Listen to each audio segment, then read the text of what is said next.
Kabanata 6371. Ramdam ni Reggie ang pagpindot sa kanyang dibdib at ang lasa ng metal sa kanyang bibig. Umubo siya at tumalsik ng isang subo ng dugo sa kanyang bibig. Nang tapako ni Harvey ang kanyang dibdib, naramdaman ni Reggie na parang may bundok sa ibabaw niya, at hindi man lang siya makalaban. Kahit sa ganitong sitwasyon, hindi niya hinila ang gatilyo, at nanginginig lang. Malinaw na alam niya ang mga kahihinatnan ng paggamit ng baril sa waltzing. Kung sinusubukan lang niyang takutin ang iba gamit ang baril, kung gayon hindi siya papansinin nila, hayaan lang siya. Kung hinila niya ang gatilyo, may pagkakataon na hindi niya kakayanin ang mga kahihinatnan. Kaya naman nakaramdam ng pagka-dismaya si Reggie sa puntong ito. Hindi siya naglakas loob na hilahin ang gatilyo, kahit na may hawak na baril. Samantala, si Hadley at ang iba ay nakatingin kay Harvey nang may takot. Napakayabang ni Reggie upang maglakas loob na maglabas ng baril sa isang lugar na tulad nito. Hindi nila akalain na muli at muli ay dinamina ni Harvey si Reggie. Ang lahat ay lampas sa inaasahan ni Reggie. "Jeez, don't tell me na peke ang baril na hawak mo. Bakit hindi mo sa akin hilahin at patayin ako?" Mahinahong sabi ni Harvey. "Oh, right, I forgot. May rules sa waltzing. Kung magpaputok ka ng baril sa ganitong lugar nang walang pahintulot, ang kahihinatnan ay tuluyang mabubura ang pamilya mo. Well, at least hindi nito physically ay wipe out ang pamilya mo. Akala ko handa ka nang tanggapin ang buong kahihinatnan ng iyong mga aksyon noong inilabas mo ang baril na iyon. Ngunit sa hitsura nito, ginamit mo lamang ito upang takutin kami. Ngayon, ano ang pagkakaiba mo sa mga gangster na nasa lansangan? Bakit napaka-inutil mo?" Napasinghap si Harvey habang tinatapik ang mukha ni Reggie gamit ang kanang kamay. "Sinasabi mo bang pinatay mo ang lahat ng 50 biktima gamit ang iyong personalidad at mahinang nerbiyos? Bakit nahihirapan akong paniwalaan? Sa tingin ko dapat mong sabihin ang totoo habang ang mga bagay ay hindi pa rin masyadong masama para sa iyo. I'll stop bothering you if you say so. How does that sound?" Dagdag lakas pa ni Harvey ang kanang kamay niya habang sinasabi iyon. Palakas ng palakas ang tunog ng sampal habang lalong namamaga ang mukha ni Reggie. Mabilis ding gumuho ang mental defense ni Reggie. May kaluskos na tunog. Kinuha ni Harvey ang baril na hawak ni Reggie, at itinutok ang nguso sa kaliwang hita ni Reggie. "Let's do this again. I ask you one more time. May kinalaman ka ba sa nangyari sa 9th Branch Company?" Hingi niya. Umungol lang si Reggie. "Hindi magbabago ang sagot ko, kahit 1,000 o 10,000 beses mo pa akong tanungin. Ako ang may gawa nito. Patayin mo ako." Bang! Hindi na nag-aksaya ng hininga si Harvey, at agad na hinila ang gatilyo. Napasigaw si Reggie sa sakit, at hindi na napigilan ang panginginig. May madugong pulang butas sa kanyang kaliwang hita. Tinulungan siya ni Harvey na tumayo ng mahinahon, pagkatapos ay inilagay ang baril sa kanyang kanang singit. "I ask you one more time. Sana hindi mo ako bibiguin sa sagot mo. Sabi ko naman sa'yo, kahit tanungin mo ako." May isa pang putok na tumunog. Muling hinila ni Harvey ang gatilyo, at bumuga ng usok mula sa nguso. Sa pagkakataong ito, itinutok niya ito sa pwesto sa pagitan ng mga hita ni Reggie. "Mas mabuting pag-isipan mong mabuti ang sagot mo. Baka ma-repair ang mga bali mong buto, pero at this point, there's no turn back." Kinilig si Reggie, at sa wakas ay sumuko na siya. "Okay, I tell you everything. This has nothing to do with me. It was Hector. Binigyan niya ako ng $150 million para palitan siya." Sa paanan ng Wangi Hill, kasabay ng pagsuko ni Reggie. Ang mga ulap ay gamulong sa kulay abong kalangitan sa itaas. Kung minsan, ang mga ulap ay gagawa ng espasyo at ang isang sinag ng buwan ay sumisikat sa lupa, dalisay at walang batik. Mga 100 metro mula sa kalsada, huminto ang ilang Toyota Land Cruiser. Sinipa ang pinto ng kotse, at nabato sa lupa ang isang bag. Kasabay nito, may naglatag ng carpet sa lupa mula sa loob ng sasakyan. Ang isa sa kanila ay maingat na inilipat ang isang upuan na gawa sa rosewood. Maya-maya, dahan-dawang lumapit ang isang Toyota Alphard. Nang huminto ito, diretsyong nakaharap sa upuan ng likod ng sasakyan. Bumukas ang pinto sa likod, at lumabas sa kotse ang isang payat na figure na nakasuot ng kulay abong guhit na suit. Saka siya sumandal sa upuan. May nagbigay sa kanya ng tabako at sinindihan ito para sa kanya. Nang bumukas ang ilaw, kitang-kita ng lahat kung sino siya. Siya si Hector, isa sa 4 na young master ng Walsing. Matapos huminga ng malalim, dahan-dawang iwinagayway ni Hector ang kanyang kamay. Mabilis na kinaladkad ng kanyang nasasakupan ang bag at binuksan ito, at inilantad ang nasa loob. Ito ang kasalukuyang may-ari ng furniture complex, si Helios. Kinilig si Helios. Nang sa wakas ay nakita niya ang mukha ni Hector, na kumikinang ang kanyang mga mata na para bang sa wakas ay nakita na niya ang kanyang tagapagligtas. "You're finally willing to see me, Mr. Hector. Don't worry, I didn't betray you. Wala akong sinabi. Pumunta nga si Harvey at nakita ako, pero wala akong sinabi sa kanya. Bigyan mo ako ng pagkakataon, at papatayin ko siya ngayon din." Helios. Bumuga ng usok si Hector sa mukha ni Helios na may malamig na ekspresyon. "Alam mo kung ano ang pinakaayaw ko. Uncertainty. Naiinis ako kapag may nangyari na hindi ko kontrolado. Aba, 99% sure ako na wala kang lakas ng loob, pero may 1% chance pa na pagtataksilan mo ako."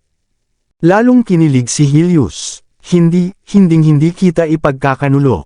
Bigyan mo ako ng 3 araw. Hindi, 1 araw lang. 1 araw lang, at ibibigay ko ang ulo niya sa iyo. Pakiusap, 1 pagkakataon lang. Napabuntong hininga si Hector, binigyan na kita ng pagkakataon. Sumenya si Hector sa kanyang mga nasasakupan na hilahin si Helios palapit sa kanya. Pagkatapos, iniunat ni Hector ang kanyang kamay at kumuha ng business card sa bulsa ni Helios. May pangalan at numero ng telepono, ngunit sapat na iyon para mamatla ang mukha ni Helios. "Don't tell me kung bakit mo ito tinatago sa akin ay dahil gusto mong makipag-deal kay Harvey." Tinapik ni Hector ang mukha ni Helios. "Okay, remember well next time. Walang karapatan ng mga tulad mo na magdesisyon. Try to be a little smarter in your next life, okay?" Hinaway ni Hector ang kanyang kamay, at lumapit ang dalawa sa kanyang mga kampan. Wala silang pakialam sa mga sigaw ni Helios, at agad nila itong binuhat at sinipa sa butas na kanilang hinukay. "I am sorry, Mr. Hector. Sorry talaga," desperado na sabi ni Helios. "Mayroon akong mahalagang impormasyon kapalit ng buhay ko. Si Harvey ang amo ng Sky Corporation na naninira sa Walsing kamakailan." Natigilan si Hector. Ngunit pagkatapos noon ay napalitan ng magiliw ng ngiti ang kanyang kawalang interes. "Iyan ay mahalagang impormasyon, ngunit hindi katumbas ng halaga ng iyong buhay. Ilibing mo siya." Nang makatanggap si Harvey ng sapat na ebidensya at testimonya mula kay Reggie, 8:00 na ng gabi. Hindi siya nagmamadaling tugisin si Hector, dahil may oras at lugar ang lahat. Kung ipinakita niya kaagad ang ebidensya kay Mandy at sa pamilya nito, magmumukha siyang masyadong intensyon. Dinala ni Harvey si Tyson at ang iba pa sa isang barbecue restaurant bago pumunta sa headquarters ng Sky Corporation.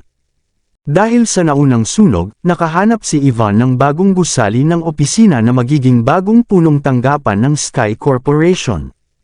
Hindi nagpupunta doon si Harvey nitong mga nakaraang araw, pero alam niyang tapos na ang mga renovation sa entrance.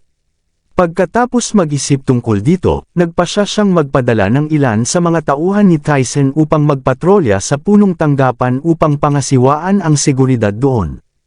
Sa ganoong paraan, mapipigilan niya ang isang insidente tulad ng huling pagkakataon na mangyari muli. Maganda ang presyo ng share ng Sky Corporation kamakailan, at nakapagtrabaho sila ng maraming sikat at mahuhusay na tao pagkatapos lumipat sa Walsing. Sa loob lamang ng napakaikling panahon, ang Sky Corporation ay nagpakita ng magandang pangako sa hinaharap at gayon din sa stock market. Napakaganda rin ang kanilang share price nitong mga nakaraang araw, at maraming media outlet ang nag-ulat ng magagandang resulta. Sa madaling salita, salamat sa pagsusumikap nina Ivan at Ray, ang Sky Corporation ay pansamantalang nakakuha ng posisyon sa Wall Street. Pagkatapos nilang magkaroon ng posisyon, maraming mayayaman at maimpluwensyang tao ang naging interesado sa kanilang kumpanya. Siyempre, hindi kailangan ng mga taong ito ang kanilang pamumuhunan. Sa halip, mayroon silang masyadong maraming pera, at gusto nilang mamuhunan sa Sky Corporation para kumita. Para sa Sky Corporation, win-win situation ito. Una, maaari nitong mapataas ang cash flow ng kumpanya. Pangalawa, maaaring isama ng kumpanya ang mga elite sa Wall Street sa pamamagitan ng kanilang kooperasyon. Sa madaling salita, sa wakas ay tinanggap ang Sky Corporation sa Wall Street. Batay sa mga pagtatansya ni Ivan, ang Sky Corporation ay dapat na makakuha ng pagkilala mula sa higit sa kalahati ng mga paksyon sa mga piling tao sa loob ng isa pang 3 linggo. Saka lamang maituturing ang Sky Corporation na magkaroon ng pundasyon sa Wall Street. Gayunpaman, ang bagay na ito ay masyadong komplikado, at si Harvey ay hindi gustong mag-abala. Ang ginagawa lang niya ay siguraduhin na ang kumpanya ay umuunlad sa pangkalahatang direksyon. Dumating ang convoy sa headquarters ng Sky Corporation. Bahagyang nakakunot ang noo ni Harvey habang nakatingin sa bintana ng sasakyan. Oras na ng trabaho noon, ngunit sa hindi malamang dahilan, maliwanag pa rin ang buong gusali ng opisina. Maraming mamahaling sasakyan ang naghihintay sa labas ng gusali ng opisina. Rolls-Royce, Bentley, Mercedes-Benz S-Class, Land Rover, Range Rover, Lexus LS. Ang lahat ng mga sikat na luxury car brand ay matatagpuan dito. Sa tabi ng lahat ng sasakyan, may 12-12 ng lalaking nakaitim na nakatayo ng tuwid. Mula sa eksenang ito lamang, sapat na upang tapusin na ang mga tao sa mga kotse na ito ay mayayaman at maimpluwensyang mga tao. Kumunot ang noo ni Harvey, ngunit hindi ito umimik. Sinabihan lang niya si Tyson na tulungan ang mga security guard bago tumungo sa multi-purpose meeting room sa itaas na palapag. Pagdating niya sa meeting room, marami sa mga staff ang abala sa pagtatype, at nakadikit ang mga mata sa screen. Si Ivan, na nakasuot ng puting profesional na kasuotan, ay nanunood sa higanteng screen habang nakahalukip-kap ang kanyang mga braso sa harap ng kanyang dibdib. Nang marinig niya ang tunog ng mga yabag, bigla siyang tumalikod bago naglakad patungo kay Harvey. Hindi na nag-aksaya ng oras si Harvey at agad na tinanong si Ivan, anong nangyayari dyan? Sila ang mga investor na nakumbinsi naming sumama sa amin nitong mga nakaraang araw, mapait na ngumiti si Ivan. Lahat sila ay nanunood sa amin upang pigilan kami sa pagtakbo dahil namuhunan kami ng kanilang pera sa internasyonal na merkado ng krudo. Originally, ayon sa pagtatansya ng ating mga tauhan, ang presyo ng krudo ay patuloy na tataas. Sa maikling panahon, dapat tayong kumita ng 20%. Pero, halos kalahating oras na ang nakalipas, may biglang nagsimulang magbenta ng malalaking halaga ng krudo sa pandaigdigang pamilihan. Bumaba ang presyo ng krudo. Yung nag-invest na lang ng milyon-milyon o kahit bilyon-bilyon sa atin, hindi na makaimek. Lahat sila naghihintay sa ibaba. Gayunpaman, marami silang nakita sa nakaraan, kaya hindi sila pupunta dito at manggugulo kahit na sila ay nag-aalala. Gayunpaman, kung ang merkado ay magsasara mamayang gabi at kami ay puwersahang likidahin, hindi sila magpapakita sa amin ng anumang awa. Kumunot ang noo ni Harvey. Parang walang coincidental dito. May nagta-target sa Sky Corporation. Nalaman na ba natin kung sino ang nag-short selling ng krudo? Sigurado din ako na may pumupuntirya sa atin, kasi ang higpit ng timing para magkataon lang. Mukhang walang magawa si Ivan. Ang problema, napakaraming bumibili at nagbebenta sa international futures market. Natuklasan ng ating mga technician na ang mga account na nagbebenta ng krudo ay pawang mula sa bansa A. Ngunit ang kanilang mapagkukunan ng pondo ay tila malalim na nakaimbed sa ating bansa. Sa ganitong sitwasyon, mahirap malaman kung sino ang nagbebenta. Higit sa lahat, magsasara ang merkado sa susunod na 2 oras. Kung patuloy na bumagsak ang presyo ng crudo, kahit hindi tayo napipilitang mag-liquidate, hindi bababa sa 50% ang mawawala sa atin. Tumango si Harvey. So, magkano ang binibili nating crudo? $50 for a barrel.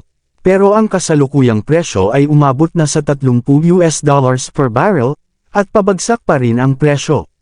Baka exaggeration kung sabihin na mapipilitan tayong mag-liquidate, pero gustuhin man nating taasan ang presyo, wala tayong pera. Magtataas na naman ng presyo. Bakit? Tanong ni Harvey. Malinaw na may nagsisikap na mag-short sell ng crudo, patuloy niya. Nakatatag na ang kalakaran. Gaano man karaming pera ang itinapon natin, wala tayong anumang paraan para bawiin ang presyo. Ang mga taong short selling ay malamang na umaasa na magtapon tayo ng mas maraming pera upang subukang patatagin ang presyo. Sa ganoong paraan, ang taong gumawa nito ay maaaring lubos na mapakinabangan ang ating posisyon. Ang kailangan nating gawin ngayon ay iwanan ang lahat ng pera na ating ipinuhunan. Kailangan din nating ibenta ang lahat ng crudo na mayroon tayo, na pinipilit na bumaba ang mga presyo. Gagawin din natin ang lahat ng mamumuhunan sa buong mundo na mag-short sell ng crudo. Sabihin kay George na maglabas ng tsismis sa pamamagitan ng mga teknikal na paraan upang maniwala ang iba na ang presyo ng crudo ay bababa sa 1 digit. Nagulat si Ivan, pero agad din siyang nag-react. Mahuhuli tayo ng isda sa seabed that time. Kung ganoon, hindi tayo malulugi at magkakaroon din ng malaking kita. Siyempre mangingisda tayo sa ibaba, pero hindi sa ibang figure. Mangingisda tayo sa pinakamababang presyo, which is $1 per barrel, ani Harvey. Maraming salamat sa lahat ng sumusubaybay.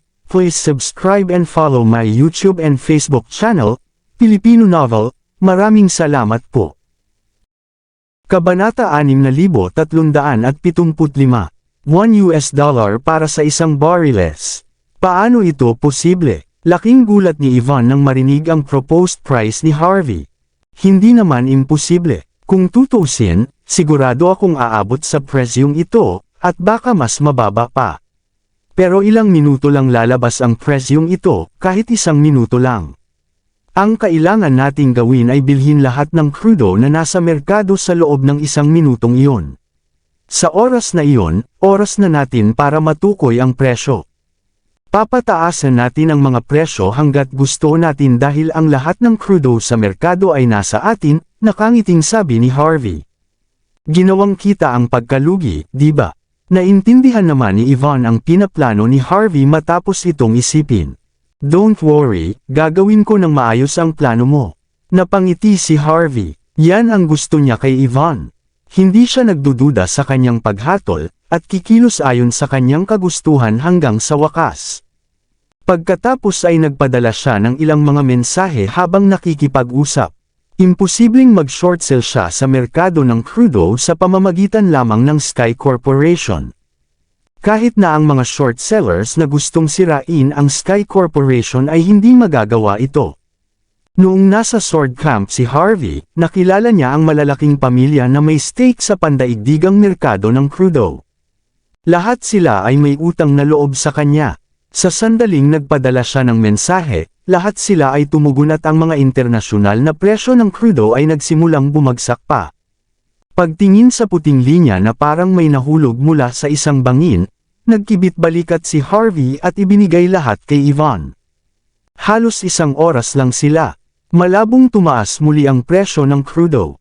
Baka pati ang short seller na nagsimula ng lahat ng ito ay nakatitig lang sa screen, natulala. Mula sa alam ni Harvey, malamang na pinaplano ng mga short seller na huminto sa humigit kumulang $20 kada barriles. Kapag bumaba ang presyo sa ganoong antas, malamang na mawawala ang lahat ng mga short sellers. Gayunpaman, may ilang bagay na hindi nila sasabihin sa sinumang hindi bahagi ng kanilang inner circle. Kapag ang presyo ay umabot sa pinakamababang punto nito, magiging napakahirap na makitungo sa mga mayayaman at maimpluwensyang mamumuhunan sa labas. Habang sumagi sa isip niya ang ideyang iyon, minasahe ni Harvey ang kanyang ulo at nakarating sa assembly hall sa unang palapag. Noong mga 10 minuto pa lang siya, dahil sa ginawa niya, bumagsak na ang presyo ng crudo hanggang sa puntong nanginginig ang mga investor. Hindi na napigilan ng mga nakaupo ng tahimik sa kanilang mga mag-agarang sasakyan, at pumasok sa meeting room na may malungkot na ekspresyon. Nanginginig na ang dalagang naghain sa kanila ng inumin, at natatakot sa mga ekspresyon ng mga ito. Ang ilan sa kanila na medyo agresibo ay nasa bingit na ng pagsabog. Si Ray ay nakikipag-usap sa mga mamumuhunan sa party. Bagamat hindi siya pinahirapan ng mga namumuhunan, masasabi ni Harvey mula sa ekspresyon ni Ray na marahil ay medyo malupit din ang mga salita ng mga namumuhunan. Higit sa lahat, alam ni Ray na kapag nawala ang Sky Corporation ng lahat ng pera ng kanilang mga namumuhunan, masisipa sila sa waltzing. Baka malugi pa sila. Tumango si Harvey kay Ray, at pumasok sa meeting hall. Ray, magpahinga ka na. Iwan mo na to sa akin. Isang matabang babaeng nasa katanghaliang gulang na nakasuot ng tradisyonal na damit ang tumayo at hinampas ang mesa nang makitang umalis si Ray. Anong ginagawa mo? Saan ka pupunta? Di ba sabi mo ipapaliwanag sa amin ni Yvonne ang lahat ng ito? Bakit ngayon aalis ka, Ray? Sigaw niya. I'm warning you now. Noong una kaming mag-invest, si Yvonne ang nag-vouch for us and stake the Savior Waltzing family's reputation on this. She said there is no way we would lose our money, and we would make a profit from this. Kung hindi kami namuhunan sa Sky Corporation na ito. Sabi ng medyo may edad na babae habang nakasulyap sa screen na halos patayong linya. Galit na galit siya, halos hindi niya mapigilan ang galit. At sa huli, ini-invest mo lahat ng pera namin sa crude oil futures market without our consent. And you said we can make 20% profit. Pero ngayon, 60% na ng initial capital namin ang nawala. Sinasabi ko sa iyo ngayon na kahit gaano pa kalaki ang pagkawala ng kumpanya mo, ibabalik mo lahat ng capital namin. We're not people you can trick easily. Tsaka hindi naman pwedeng umalis si Ray. Di ba siya ang deputy CEO ng kumpanyang ito? Kanino naman kami hihingi ng pera kung aalis siya? Kumunot ang noo ni Ray at sinubukang magpaliwanag, si Mr. Harvey ay isang part-time na empleyado ng kumpanya natin, di ba? Pinutol ng nasa katanghaliang gulang na babae si Ray bago pa man niya matapos ang kanyang pangungusap. Ang mga tao lang mula sa isang kumpanyang tulad nito ang makakaisip na may mga part-time na trabahador na manloloko sa atin. Wala akong pakialam. Sabihin mo kay Yvonne na lumabas ngayon at magpaliwanag. Hindi rin libre ang pera namin. Kapag nawalan kami ng pera, babayaran kita ng buhay mo. Ito ay malinaw na ang nasa katanghaliang gulang na babae ay isang taong may karapatan at hinihingi. Iyon ang dahilan kung bakit nakalimutan niya kung paano kumilos ng magalang sa mga piling tao sa lipunan. Gayunpaman, walang sino man ang maaaring manatiling kalmado kapag malapit nang mawala ang milyon-milyong dolyar na kanilang ipinuhunan. Tama, sabihin mo kay Yvonne na pumunta dito at magbigay ng makatwirang paliwanag. Malapit nang magsara ang merkado ngayon. Sabihin kay Yvonne na ibenta ang lahat ng crudo na hawak niya. Sa ganoong paraan, makakabawi sa amin ng kaunti ang Sky Corporation. Sinasabi ko sa iyo, mayroon ng balita sa web na nagsasabi na ang presyo ng crudo ay maaaring bumaba sa 1 digit. Ibebenta mo lang ba ito kung ang presyo ay umabot sa 1 digit? Mababayaran ba ng Sky Corporation ang lahat ng kapital namin? Kung hindi kaya ng Sky Corporation, hihilingin namin sa pamilyang Savior na ibalik ito. Dahil ginamit ni Yvonne ang reputasyon ng pamilya Savior bilang collateral, dapat din nilang panagutan iyon. Ang lahat ay nagsimulang sumigaw ng galit, habang ang ilang mga namumuhunan ay nananatiling kalmado. Gayunpaman, ang karamihan sa mga mamumuhunan ay hindi maaaring tumanggap ng mga pagkalugi na umaabot sa milyon-milyong dolyar. Higit sa lahat, matatanggap nila ito kung mawawalan sila ng puhunan pagkatapos kumita ng ilang taon pagkatapos ng ilang taon. Ngunit mawawala ang lahat ng ito pagkatapos lamang mag-invest sa kumpanya sa loob ng ilang araw. Walang sino man ang maaaring tumanggap ng ganitong uri ng resulta. Walang katiyakan na walang mawawala sa iyong kapital sa isang pamumuhunan. I think I need to emphasize this. Sabi ni Harvey habang nakatingin sa mga taong nasa harapan niya. Originally, ayaw niyang makipag-usap sa mga ito sa oras na ito. Gayunpaman, naramdaman niyang may mali sa lahat ng ito. Garantisadong walang talo. Ginagamit ang reputasyon ng savior ng Wall Street bilang collateral. Kung alam ng publiko ang dalawang garantiyang ito, nangangahulugan ba iyon na kikita lang ang Sky Corporation at hinding-hindi malulugi? Mayroon bang kumpanya sa mundo na makakamit ito? Wala kaming pakialam. Namuhunan na kami ng pera sa iyo. Dahil hindi ka nakalist sa public, kailangan mong maggarantiya ng mga kita kapag nakuha mo na ang aming pera. Tama, kung hindi lang namin nakitang kumikita ka ng malaki sa unang pagkakataon, sa tingin mo ba ipagkakatiwala namin ang pera namin sa iyo? Malamig na sabi ng medyo may edad na babae. Kung hindi mo magagarantiyahan ang kita at hindi mo rin magagarantiya na ligtas ang aming kapital, sisirain namin ang iyong kumpanya at kakasuhan ka. Kumunot ang noo ni Harvey at sinabing, simula noong dumating ka sa kumpanya namin ngayon, dapat ay pumirma ka na ng kontrata sa amin. Kung gayon, dapat mong malaman na sa kontrata ay malinaw na nakasaad na walang investment ang makakagarantiya ng profitable returns. Ang tanging magagawa ng Sky Corporation ay gawin ang aming makakaya at siguraduhin hindi mawawala ang pera ng aming mga kliyente. In terms of investment, walang mataas na returns for safe investments.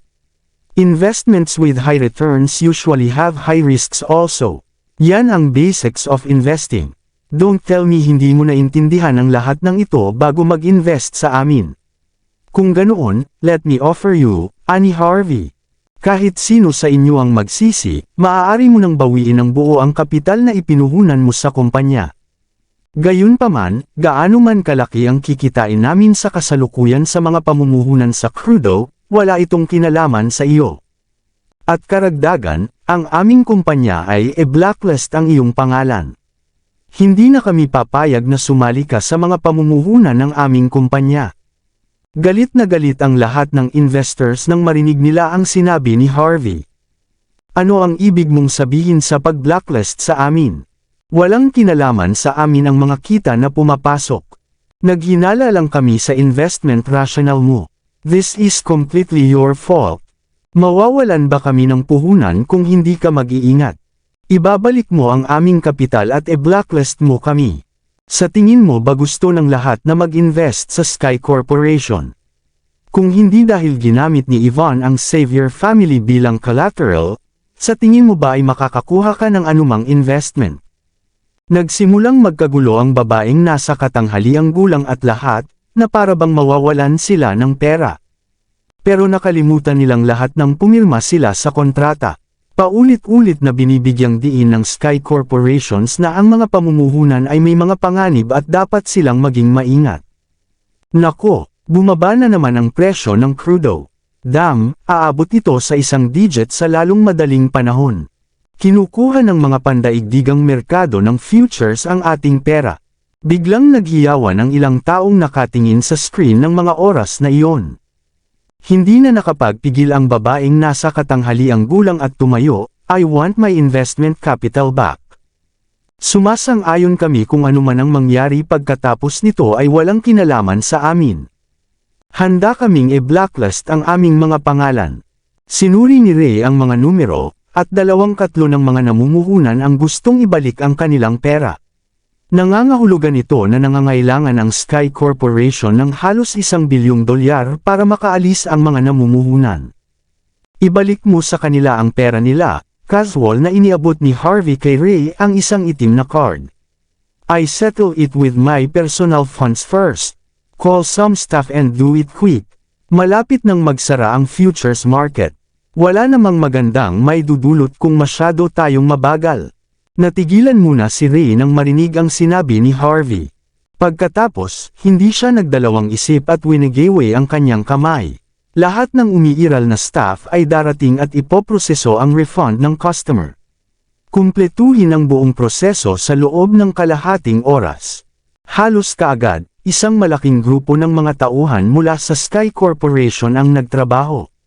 Nang magsimulang mag-beep ang computer at printer, hiniling ng nasa katanghaliang gulang na babae at iba pang mamumuhunan na ibalik ang kanilang mga pondo. Hindi nagtagal, ngumiti ang ilan sa kanila matapos makumplito ang refund at makita ang bagong halaga sa kanilang mga bank account. At least, nabawi nila ang kanilang investment capital. Mabilis na lumipas ang kalahating oras, at lahat ng mamumuhunan na piniling kumuha ng refund ay naibalik ang kanilang kapital sa pamumuhunan. Noong panahong iyon, ang presyo ng crudo ay bumagsak sa $1 kada bariles. Habang ang iba pang ikatlong bahagi ng mga mamumuhunan na hindi pumili ng refund ay maaaring manatiling kalmado, ang kanilang mga ekspresyon ay napakadilim pa rin. Gayunpaman, ito ay normal. Kahit sinong makakita na lumiliit ng 50 beses ang kanilang investment capital, gusto rin nilang sakalin ang leeg ng kumpanya. Okay, everyone. Nang makita ni Harvey na ang presyo ay bumagsak sa $1 per barrel, tumingin siya sa kanyang relo at humakbang pasulong, at nakatayo sa likod ng podium. May gusto akong i-report sa lahat ng investors, lahat ng barrels ng crudo na bili na natin nang umabot sa $30 ang presyo kada bariles. Ibig sabihin, halos 50% lang ang naranasan namin. Nakahinga ng maluwag ang lahat ng mamumuhunan matapos marinig ang ulat ni Harvey. Gayunpaman, malamig nang umiti ang nasa katanghaliang gulang na babae at ang iba pa dahil hindi pa nawawala ang kanilang puhunan. Isa pa. Nagpatuloy si Harvey. Ang kumpanya ay gumawa ng mga plano na mamumuhunan ng higit pa sa merkado ng crudo, lampas sa inisyal na pamumuhunan na ginawa namin. At bibilhin natin ang mga bariles na iyon sa halagang $1 bawat bariles. Naniniwala ako na natapos na natin ang proseso ng pagbili para sa lahat. At sa kasalukuyan, ang presyo ng isang bariles ng crudo ay rebounding. Sa sandaling matapos magsalita si Harvey, ang puting linya na orihinal na nasa pinakamababang punto ay agad na tumaas habang ang mga pagbili ay ginawa hanggang sa $100 ulit. $10 kada bariles. $20 kada bariles. $30 kada bariles.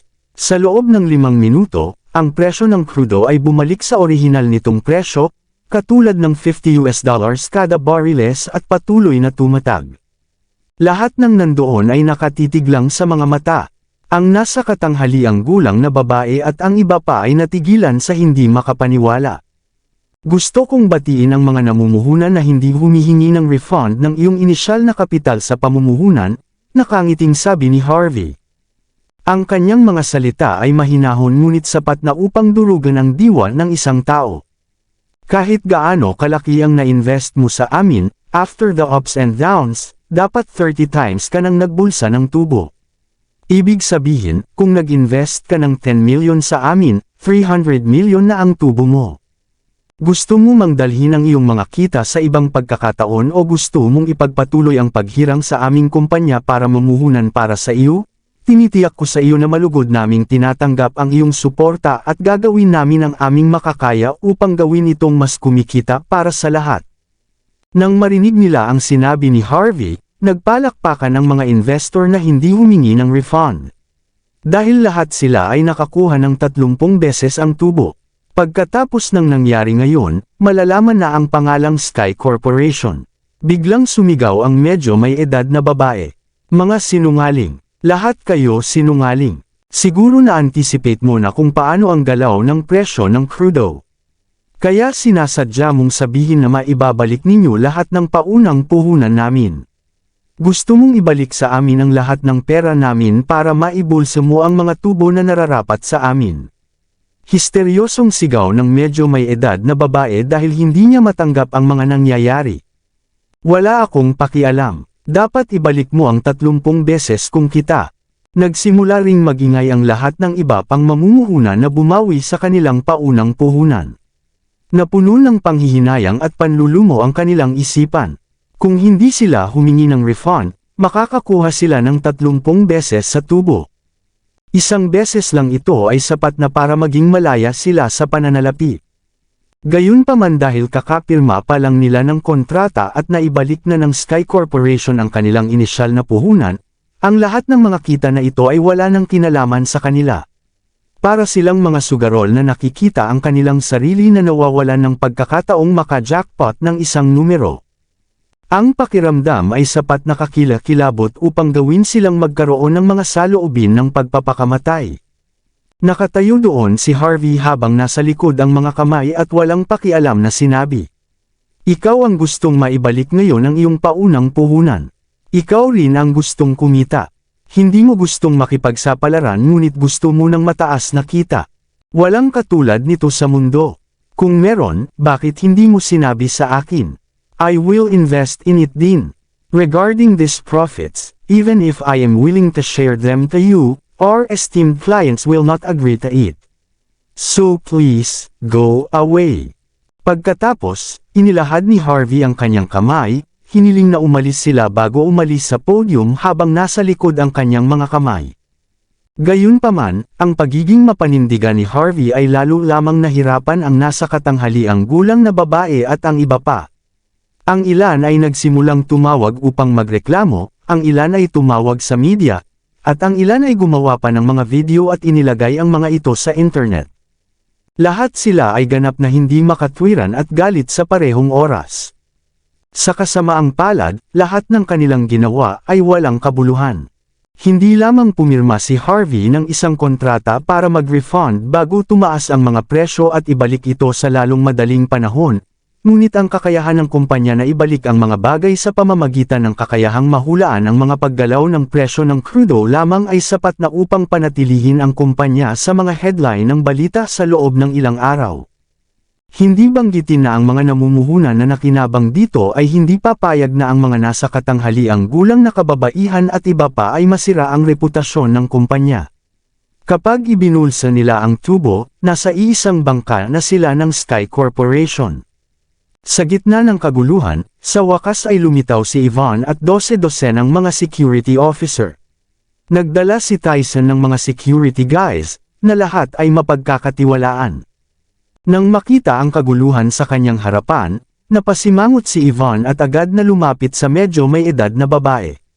Agad niyang hinampas ng likod ng kamay ang babae. Narinig ang tunog ng isang taong sinampal habang sumisigaw ang nasa katanghaliang gulang na babae. May umaagos na dugo mula sa kanyang bibig, at muntik na siyang mahulog sa sahig. Sinaktan niya ako. Tumanggi ang Sky Corporation na aminin ang kanilang pagkakamali at sinaktan ako. Wala nang batas sa mundong ito. Hindi na lang natahimik ang babaeng nasa katanghaliang gulang. Matapos ang ilang saglit na pagkatulala ay agad niyang hinawakan ang kanyang mukha at nagsimulang sumigaw. Siguradong iisipin ng mga hindi nakakaalam sa nangyari na labis siyang nagdurusa. Hindi na nag-aksaya ng hininga si Yvonne at agad na binigyan ng ilang sampal ang nasa middle-aged na babae hanggang sa mawalan ng malay. Shut up! Alam mo kung sino ako. Sa tingin mo ba hahayaan kitang gumawa ng gulo sa hindi malamang dahilan sa teritoryo ko? Kabanata 6380. Siguro dahil sa kakaibang pagkatao ni Yvonne. O baka naman dahil sa malakas niyang impluensya. Matapos sampalan ni Yvonne ang medyo may edad na babae ng 12-dosenang beses, tumahimik ang buong meeting hall. Luminga-linga si Yvonne sa kanyang paligid at dahan-daang nagsalita. Sa totoo lang, nasabi ko na ang pag-invest sa Sky Corporation ay magbibigay ng malaking kita, at sa katunayan ay nagtagumpay ang aming kumpanya sa paggawa nito. Nakikita na ang halaga ng aming kumpanya ay upang pagsilbihan ang aming mga kliyente sa pinakamahusay na paraan, natupad din namin ang inyong mga kahilingan kahit na habang nagtatrabaho sa mga pamumuhunan, at ikaw ay nangugulo dito. Ngunit ngayon, gusto mong i-backtrack ang iyong mga sariling desisyon pagkatapos mong bawiin ang iyong paunang kapital at makita kaming kumita. Ano, nung nalulugi tayo, gusto mong i-save ang initial capital mo. Pero nung kumita na kami, gusto mo rin kumita. Walang bagay sa mundo ang gumagana ng ganoon. Mula sa sandaling pumirma ka sa kasunduan at bawiin ang iyong paunang kapital, ang lahat ng mga kita na ito ay wala ng kinalaman sa iyo. Gusto mo pumunta sa korte at edemanda kami. Please, go ahead. Pero tandaan, kung edemanda mo ang kumpanya, maaari ka ring edemanda ng kumpanya para sa blackmail. Titingnan natin kung sino ang mauuwi sa bilangguan sa harap ng batas. Pagkatapos, pinalakpak ni Ivan ang kanyang mga kamay, at 12-dosenang mga lalaki at babae na nakasuot ng maayos na terno ang lumabas sa karamihan. Lahat sila ay abogado mula sa malalaking law firm sa Wall Street. Very experienced na silang lahat sa court. Kahit may kasalanan ang Sky Corporation, makakahanap sila ng paraan para mapanalunan ang kasong ito. Hindi banggitin kung nasa tama ang Sky Corporation. Of course, you can scheme against our company. You can find people from other parties to trouble us or ask someone from the government to bother us every day, malamig na sabi ni Ivan. Ngunit kung mangyari iyon, tumigil sa pag-iyak at isipin na kayo ay mga biktima habang ginagamit ko ang impluensya ng Savior para gumawa ng isang bagay. Naging tahimik ang buong meeting room. Bukod sa alam nilang mali sila, masyado pang dominante si Ivan. Bagamat hindi sila natatakot sa Sky Corporation, ang Savior ay talagang isang bagay na maaaring magbanta sa kanila. Sa nangungunang 10 pamilya, hindi ang Xaviers ng Wall Street ang pinakamakapangyarihan. Gayunpaman, dahil bahagi sila ng nangungunang 10 pamilya at nakabase sa Wall Street, napakadali para sa Savior na sirain sila. Binigyan ni Harvey si Ivan ng tingin na puno ng pagkilala. Hindi niya kailanman minamaliit ang kanyang mga kakayahan. Kapag nahaharap sa mga sakam at hindi makatwiran ng mga tao, ang pinakamahusay na paraan upang harapin sila ay ganap na sirain sila. Aminin namin na nagkamali kami, Miss Yvonne, sabi ng nasa katanghaliang gulang na babae na parang pinag-isipang mabuti. Lahat tayo ay nalinlang ng yaman. Hindi namin naiintindihan masyado ang Sky Corporation. Ngayon alam na natin na ang kumpanyang ito ay maaaring magdala sa atin ng financial freedom. Aminin natin, mag-i-invest pa rin tayo sa kumpanya at hindi tayo magkakaroon ng mataas na pag-asa. Ang gusto natin ay dumami ng 30 beses ang ating investment. Ano sa tingin mo? Tama, hindi naman masyadong mataas na kahilingan yun, di ba? Kakayanin talaga ng kumpanya mo. Sa kalaunan ay napagtanto ng iba na imposibleng kumita mula sa yugtong ito ng pamumuhunan. Iyon ang dahilan kung bakit nais nilang muling mumuhunan at umaasa na ang susunod na pag-ikot ng mga kita ay magiging kasing kita. Sumimangot si Ivan at sinabing, walang iya kayong lahat. Sino ang makakagarantiya na ang lahat ng aming mga pamumuhunan ay maaaring makagawa ng 30 beses na kita sa bawat oras?